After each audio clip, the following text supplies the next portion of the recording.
Hi everyone, welcome to the life of Thuy. For my new thing for the week, my brother is visiting and he's gonna show me how to make his super awesome, super special Bún Bò Huế recipe. All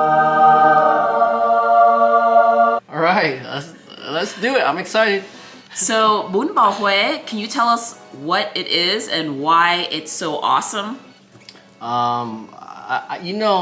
hard to describe, but Bún Bò Huế is actually just Bún Bò, but then it comes from a region in Vietnam, Huế. So later it's on known as Bún Bò Huế for the people outside of Huế. Right. Think of an analogy like Philadelphia cheesesteak.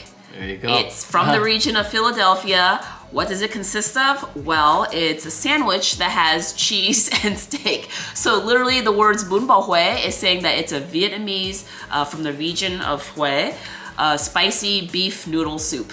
Bún Bò Huế is a very popular dish in not just the region of Huế, but in all of Vietnam. There's been a couple of different legends as to the origins of it, but regardless of how it started, it is a wonderful dish. Now, it's slightly spicy, and in addition to that, if you're a vegetarian, you might not want to try this dish because it consists of traditionally oxtail bones, pork knuckles, as well as coagulated beef blood. It sounds pretty scary, but it's quite a tasty dish, isn't it, Lau? Amen. Yes. Why do you like the dish so much? It's the perfect medley in your mouth. There you go. Yeah.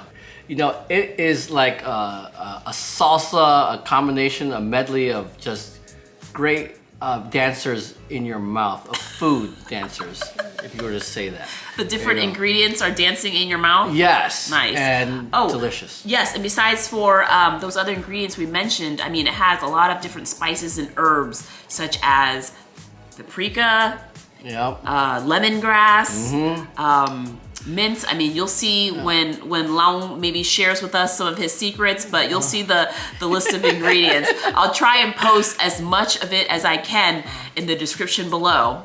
How many of you have tried Bún Bò Huế before, otherwise known as Vietnamese spicy beef noodle soup?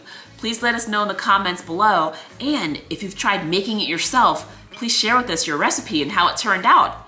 Also, please subscribe to The Life of Thuy so that you're updated on the latest adventures. Ready to get cooking? Sure, let's do it.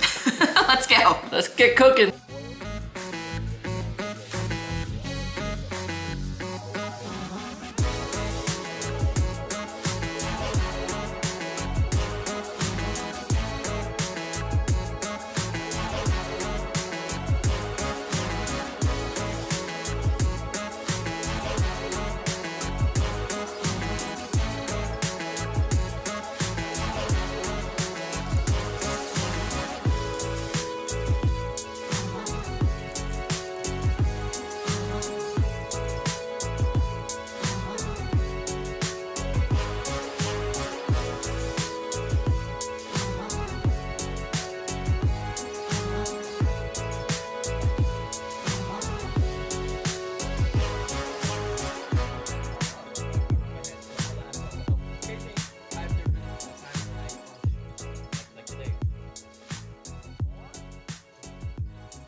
Cheers.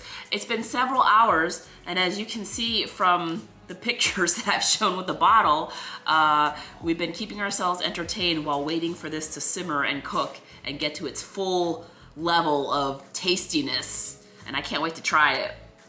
All right. But before we try it, there's a couple things I thought of that we probably need to address to our audience before we taste it, right? And the first thing is that a lot of people will sometimes ask, what's the difference between pho and Bún Bò Huế? Pho is the other sort of like staple Vietnamese broth or Vietnamese soup. And one of the big differences, besides for the actual flavor and the ingredients that go into it, is that pho uses flat noodles, whereas Bún Bò Huế is very distinct in using like thicker cylindrical noodles. Cylindrical, I like that. Cylindrical, that's an adjective, that's a word. I was waiting like so many years to use that, and then finally on this episode of Life at Thuy, I think that's my first time using that word. Also, some recipes of Bún Bò Huế calls for the coagulated blood that we had mentioned earlier, and while both of us don't mind it necessarily, we didn't include it in this particular batch because other people who might be tasting and sharing with this meal, it might not be their preference. So that can be left out and at your discretion, of course. Another couple of notes before we actually taste this is that number one, the spicy level is also at your discretion because we didn't want to make it too spicy in case other people might not necessarily are able to handle it.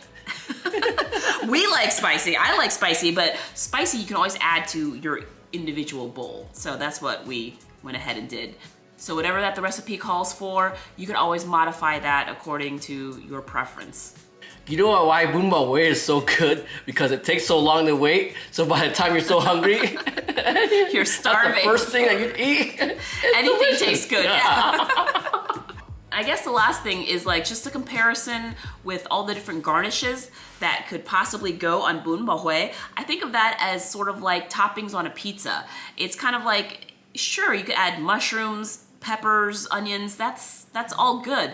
And there's no really wrong way. So same with the garnishes for Bún Bò Huế. You could add mint, you could add bean sprouts, you could add banana bulbs or banana flowers.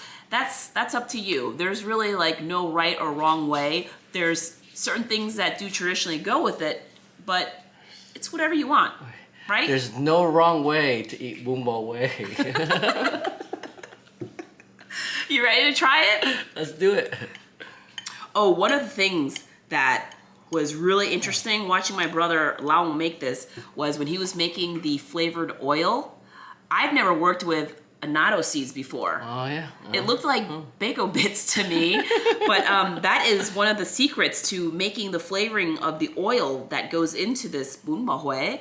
And that oil, when it was sizzling, oh man, with the shallots, it made the house smell so wonderful. I think that I'm gonna use that oil for like other things, cause you know what I mean? Like, let's find other uses for that. That was really good. I'm gonna like bottle it up and sell it. Right, amen. But here we go.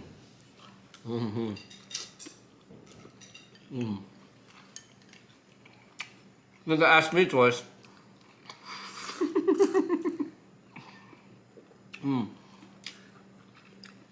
That's really good, Long. Yeah. Yeah, it's on the spicy side. One of the meats that go into the Bún Bò Huế, which is called chả, there's peppercorns in them, and if you're not careful and you bite into one of these peppercorns, oh man, that is a huge kick. I don't know what kind of peppercorns you got. You know, hey, you know, call Ralph Macchio because he's got some karate kick. This is really good. It's really tasty. My lips are on fire. So, sort of like throwing this together impromptu, what do you think of your Bún Bò Huế here, Long? It came out. I'm very satisfied, and the only thing is, when you eat with family, it always tastes better. Yes, that's the bottom. There you go. There you go. But he said that it wasn't quite 100% what he normally makes. So to me, that sounds like an invitation for him to make it again for us. Oh crap! When we're in California. What I get myself into? Now we gotta fly over to California and visit him. I don't like spicy so much where it's to the point where I'm crying and my face is falling off. You know what I mean? I mean, I like it for like a second, but then after that, it's not comfortable when your own snot is falling into your food. So how about all of you? How many of you have tried this recipe and how did it turn out? Please let us know in the comments below. If you had fun, please subscribe to The Life of Thuy so you're always updated on the latest adventures. Thanks for spending this time with us, Long. He's hungry. He's going for it. Thank you. Thank you so much for showing us all your little secrets and tricks of the trade. No problem. It's been my pleasure. See you next time. Oh my God, this is spicy. You just bit on a peppercorn, didn't you? Yeah. Good? All right. That's the Asian way to do it. Well, the Asian way, you just hold the bowl and just enjoy the juices, the broth. Hey, I'm on vacay. I can drink